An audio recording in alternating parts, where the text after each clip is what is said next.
Ladies and gentlemen, tonight it's really a big pleasure. I have Rick DeLisi with me on the podcast. Hi, Rick. How are you? Hello there. Greetings from the US. Everything fine on your side? Yeah, it's been a great year and it only seems to keep getting better. So thank you for that.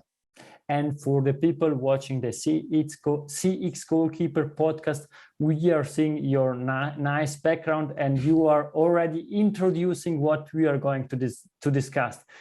Digital customer service. You are a co-author of an outstanding book that we want to discuss today. But before we deep dive in the book and everything what it's offering this book, because this is really a playbook that everybody could leverage and can leverage in business, I would like also to learn a bit about you, Rick. Could you please introduce yourself? Sure. Well, I've been studying the science and the psychology of customer service and customer experience for the last 2 decades, working for a number of years as the head of advisory for Gartner's CX and customer service practices, and had previously written a book called The Effortless Experience, which perhaps we'll get into a little while from now. And now I'm working as the lead research analyst for Glia, the leading DCS or digital customer service provider for financial services companies. So my career has come full circle, but always focused on trying to create excellent customer experiences, which of course is your passion too. Exactly, but I am a bit disappointed because you mentioned a book, The Effortless Experience. Sorry, this is not a book. This is the book. This is really one of the key books for every customer experience professional.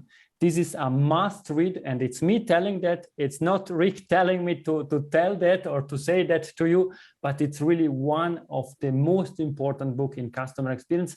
And I would say it's one of the first books really speaking about customer service, but perhaps you can elaborate a bit on that. Yeah, it's always an honor to hear how meaningful that book has been to so many people, both people who study customer experience as you do, and certainly those who practice it at companies all around the world. It's a book that started with a really simple premise.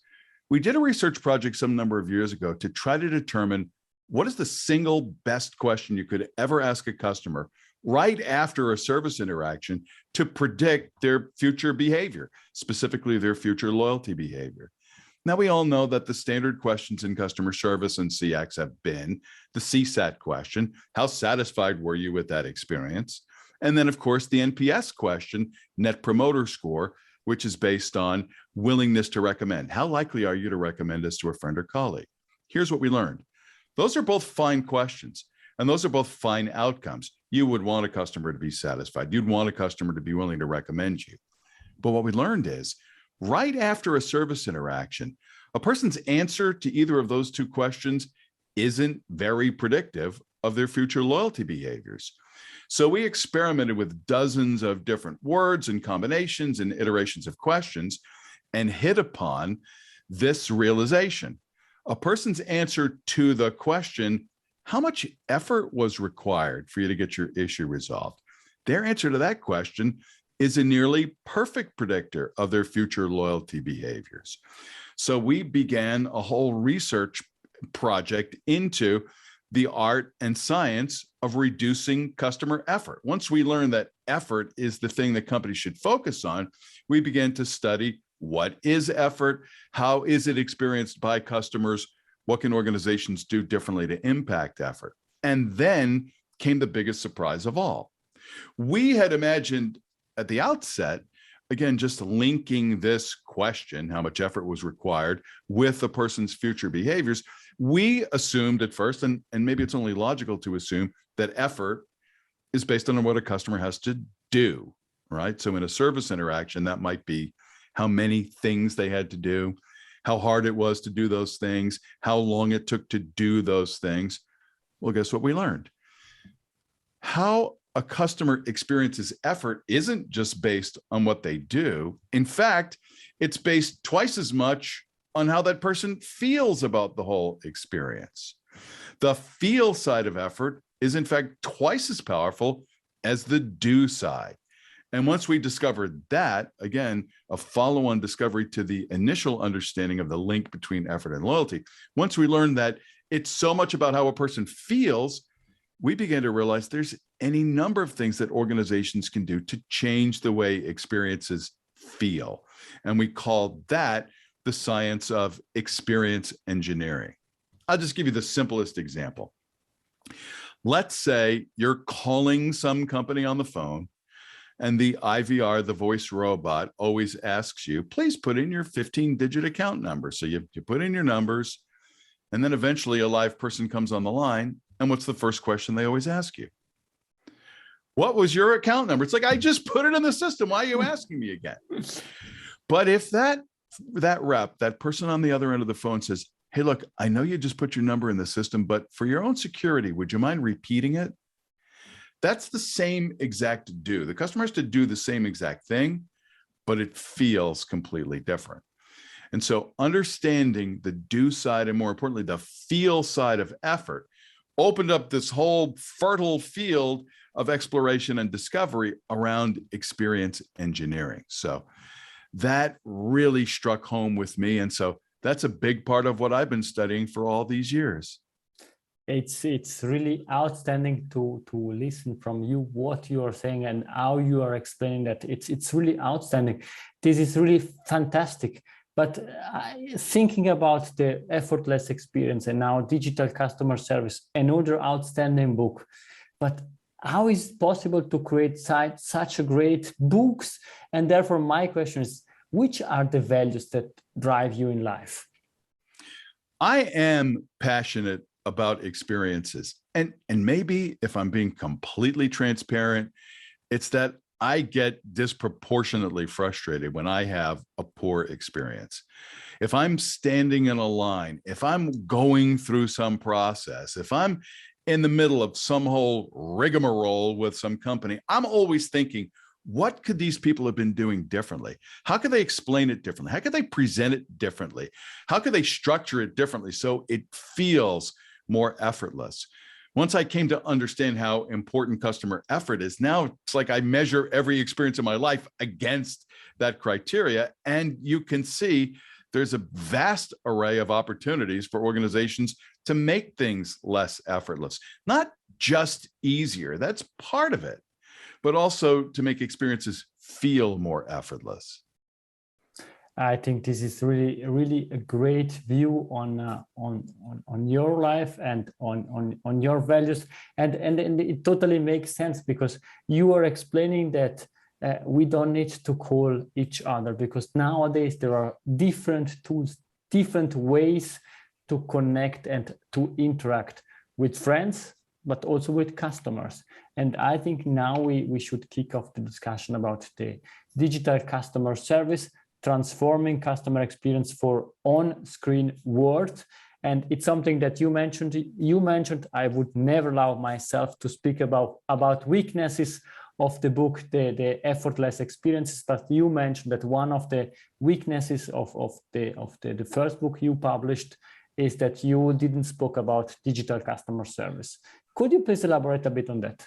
I'd say we at least paid lip service to it in the Effortless book. But again, that was research that was done in 2012, 2013, 2014, and the digital customer experience was still very nascent at that point. So we shared what we knew and what we were learning up until that point. But man, have I learned so much since. And haven't we all? Haven't all of us become so much more digital first, so much more digital centric?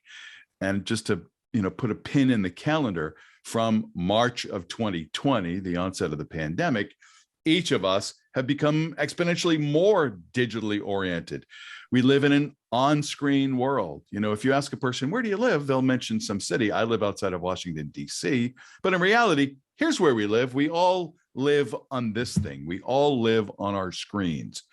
And the experiences that we have with companies have to align with the lifestyle that we've all chosen to adopt, to live on our own screens. And so the central premise of the new book, Digital Customer Service, really still goes back to the theme of unnecessary customer effort.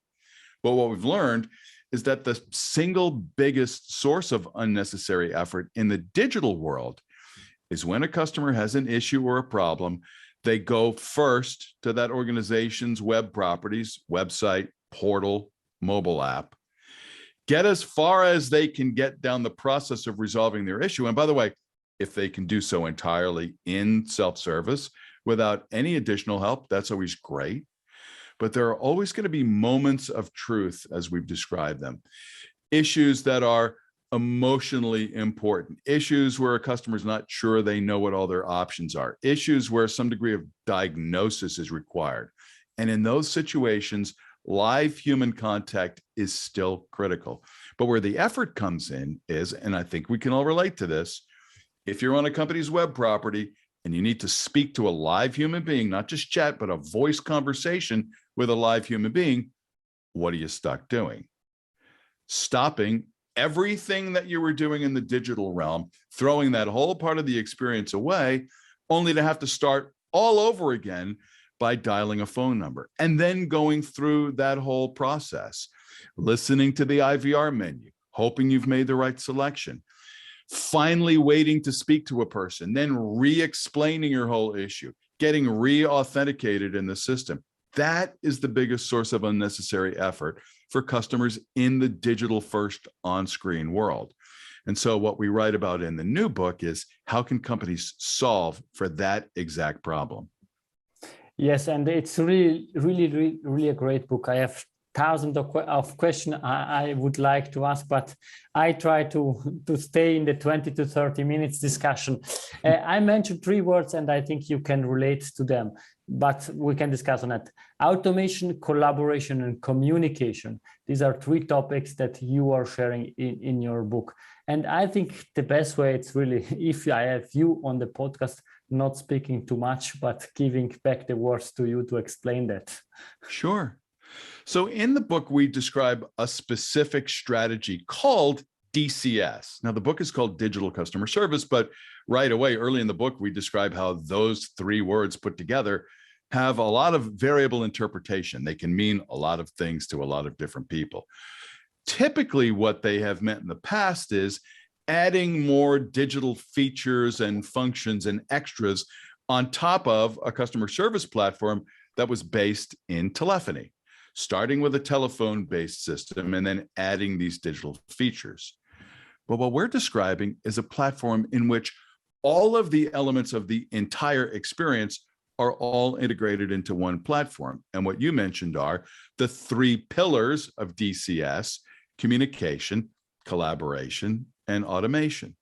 So just to give you a brief description of each, when it comes to communication, a customer should be able to contact a company any way they choose through any of what we used to call channels. So if you want to start on the website, if you want to start in SMS, even if you want to start in the phone, no matter where you start, that's where the journey should flow from there without forcing you to do a whole separate thing. So all the elements of communication are tied together. When it comes to collaboration, now it is very possible for a customer and an agent to be looking at the same thing at the same time. This is what we call co-browsing.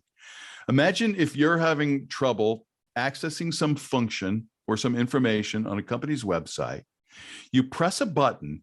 Now you're speaking to a live representative through your own screen, through your own computer, who then is, with your permission, able to look at your screen and show you, look at this little button here, go ahead and press that. Or did you know if you scroll here, all of that functionality or all of that information is available to you? Think about how that changes the whole experience of customer service. You know, it's very hard to describe to someone, or as the customer, to take instruction from someone who's looking at something that's different than you are. Even if you're looking at more or less the same screen, without being able to see where I'm looking, or for me to be able to see where you're looking, that's a communications nightmare, and that creates unnecessary effort. But with co-browsing, it's possible for the agent and the customer to both be looking at the customer screen in real time. So that's collaboration. And then when it comes to automation, there's really 2 flavors.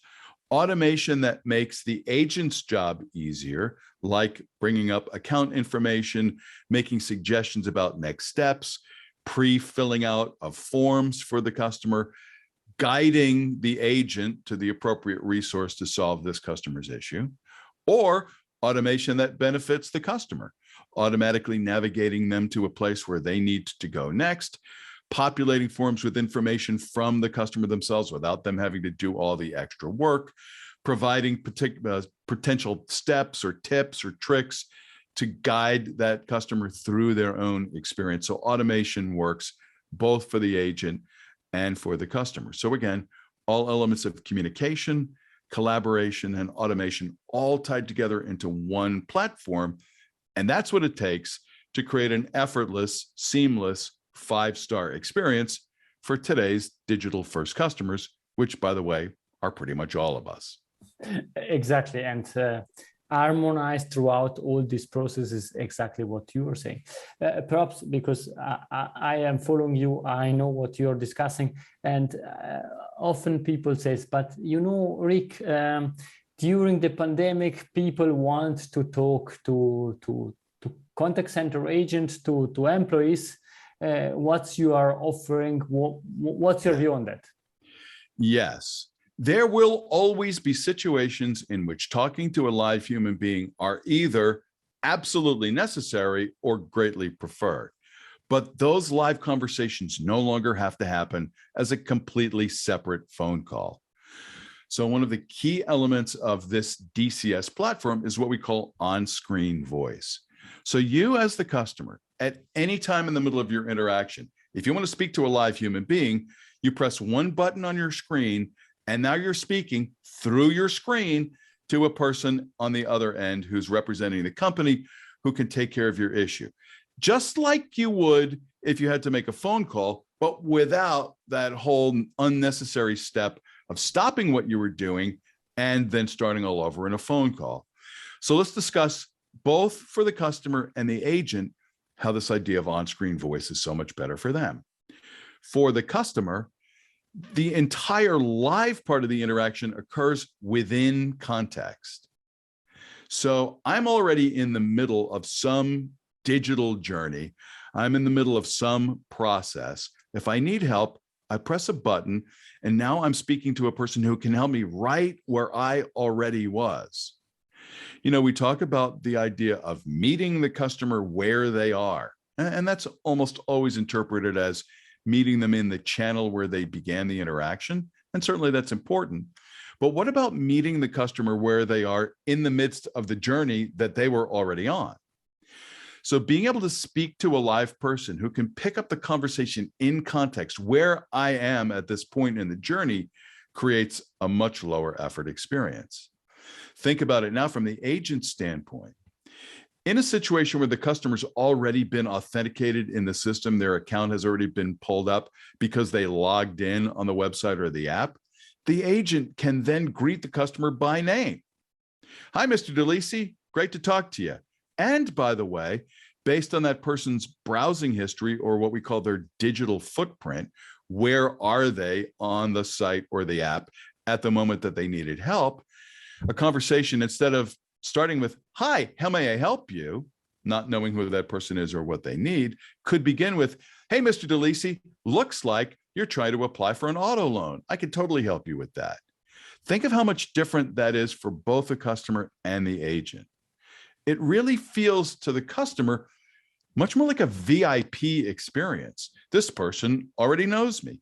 This person is anticipating my needs. This person is joining me in the middle of my journey. For the agent, it creates many more of what are called rock star moments, where you can truly connect with a person, where you don't have to ask a million annoying authentication questions.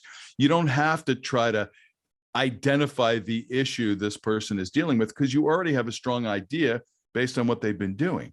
So being able to jump into the middle of that person's conversation is not only more efficient, it's typically a much shorter conversation, which is better for everybody, but it also allows you to truly serve that person instead of having to start from square one every single time. So it creates one of these impacts where everyone comes out ahead. It really is best for all. And it's so cool to think that this technology, which didn't exist before, not only exists today, but is available to virtually any company.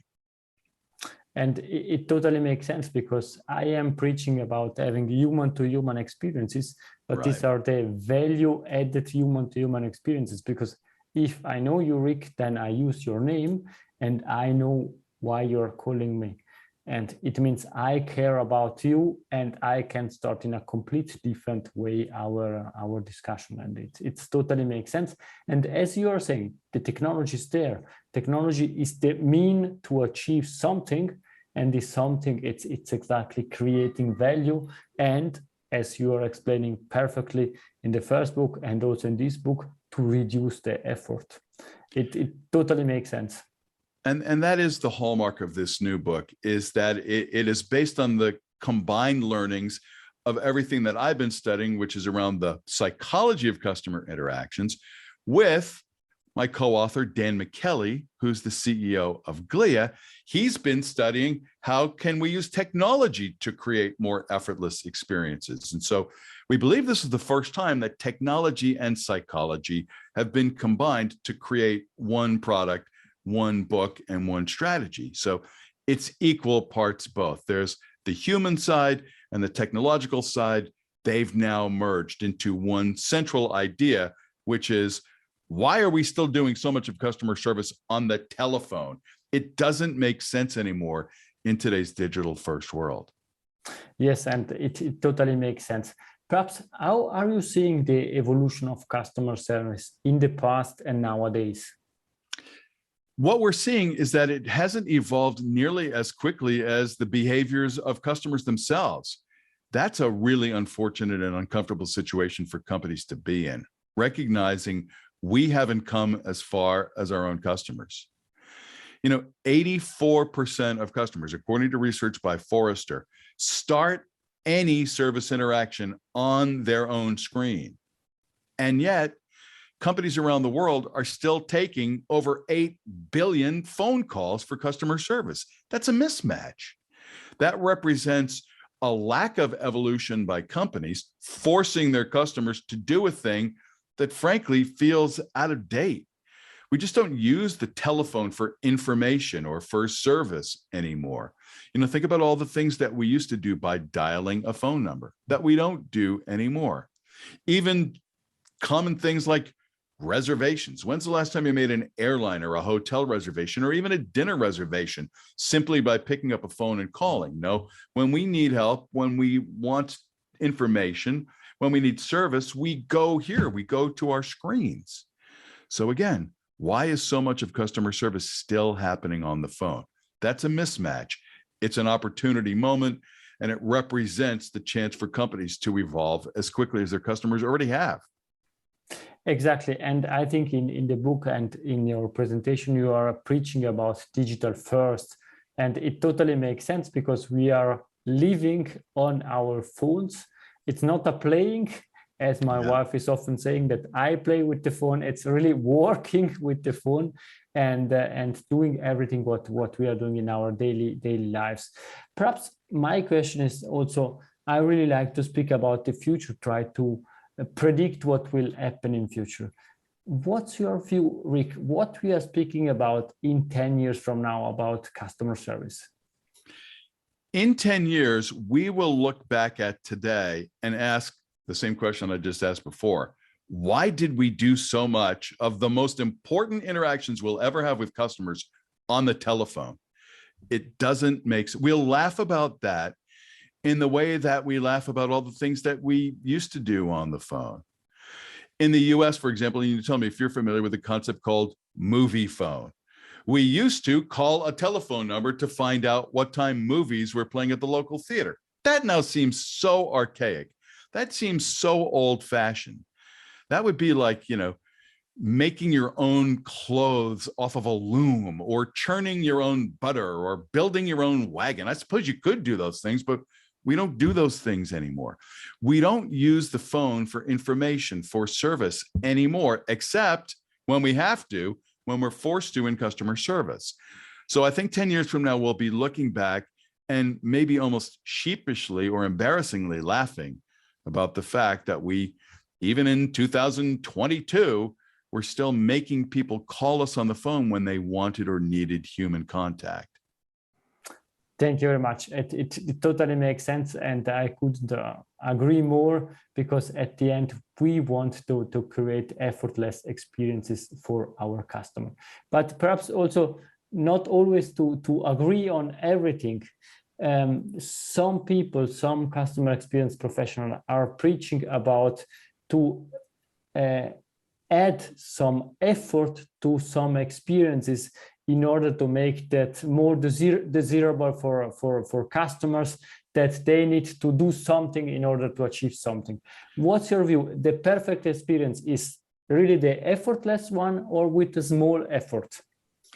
Well, let's make sure that we're drawing a clear distinction between two groups of people. People who aren't your customers yet, so prospects or people who you're trying to sell to, and your existing customers. The psychology of those two experiences is often very different. If a person in the process of becoming a customer feels like they achieved something, or they had to put in a little extra work to get what they want, maybe there's a more rewarding experience about that. Maybe it feels like I did something and I got something. So maybe in the process of becoming a customer, that might be a desirable outcome. But once a person's already a customer, if they have a problem, if they have an issue, if they need help, anything that you're doing that makes that experience more of an effort for the customer means you're losing. You're losing in loyalty, you're losing in potential future revenue, you're losing in terms of potential negative word of mouth. So anything that involves treating an existing customer, particularly in solving a problem, should always be done in the most effortless way possible. Here's another way to think about it.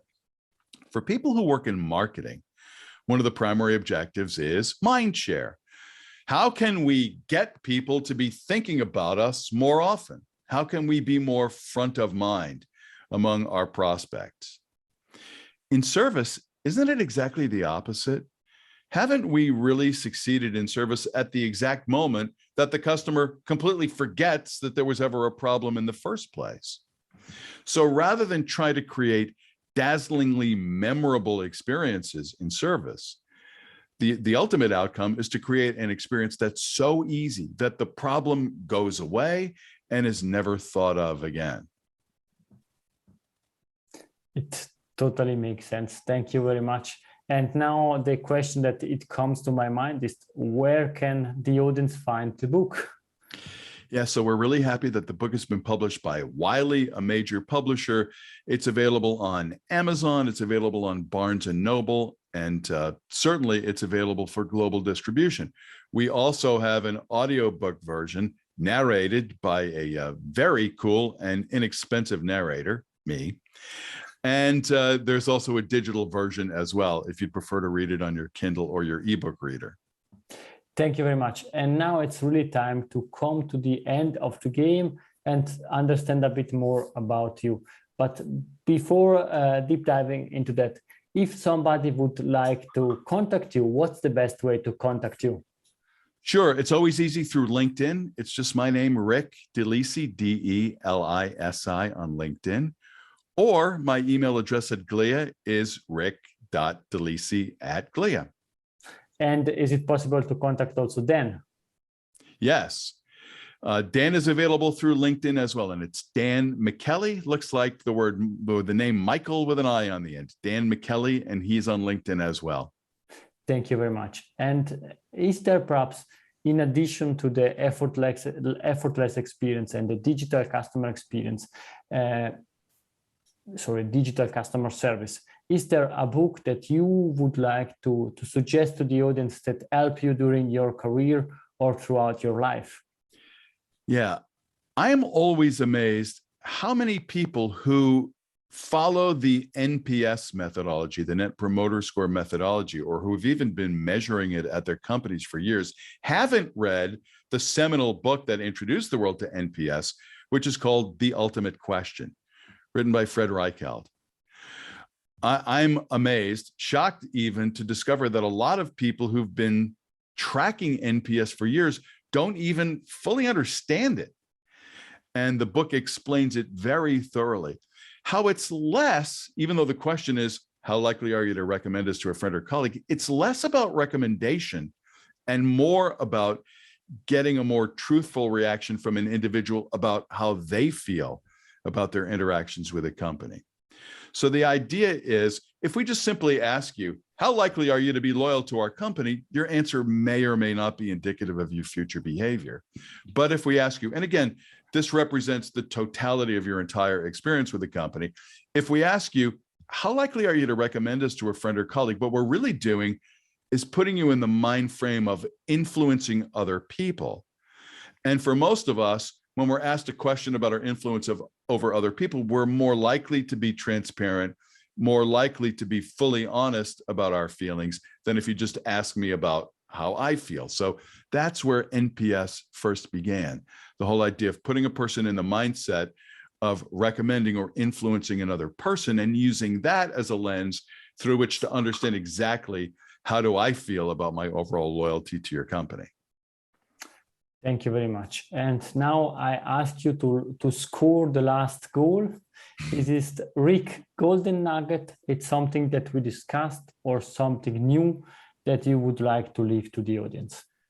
Yeah, this, for anybody who lives and breathes CX, this has been just a fundamental lesson that I've learned. And if you haven't heard it expressed exactly in this way, I hope it becomes as meaningful to you as it does to me. Loyalty isn't really about you.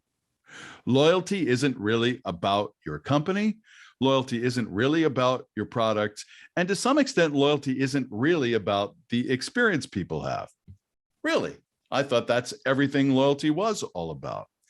Well, what I've been learning is that loyalty is much more of a reflection of that individual person and how they feel about themselves.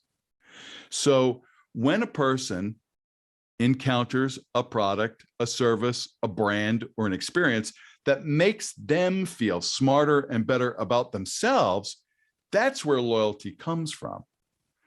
And so everything in the CX world, instead of being about trying to get people to say how great we are, should be about enabling people to feel even smarter and better about the decision they made to become your customer in the first place. So again, loyalty comes from how I feel about myself based on my choices, so much more so than how I feel about you. So stop trying so hard to get people to say how great you are, and instead create every opportunity to enable and reinforce a person's sense of self-worth and self-value based on their decision to do business with you. Thank you very much. We are concluding this discussion with Rick Golden Nugget. I'm not commenting that because that's your golden nugget. It was an outstanding discussion. Thank you very much for your time. Thank you for having me. And for anybody who'd like to continue the conversation, let's do so. Thanks. I am super happy. And please, Rick, stay on the line because I need to ask you your 15-digit account number for the I just put it in the system. I don't have it. I need to write it. And for the audience, I hope that you enjoyed the discussion as much as I did. Really, please stop, pause this podcast, download your copy of Digital Customer Service because it's really worthwhile to buy it. It's a great book. And please stay on the line. We will meet the next time. It was a great pleasure to have you on. Thank you very much. Bye-bye. Cheers. If you enjoyed this episode, please share the word of mouth. Subscribe it, share it. Until the next episode, please don't forget, we are not in a B2B or B2C business. We are in a human-to-human environment. Thank you.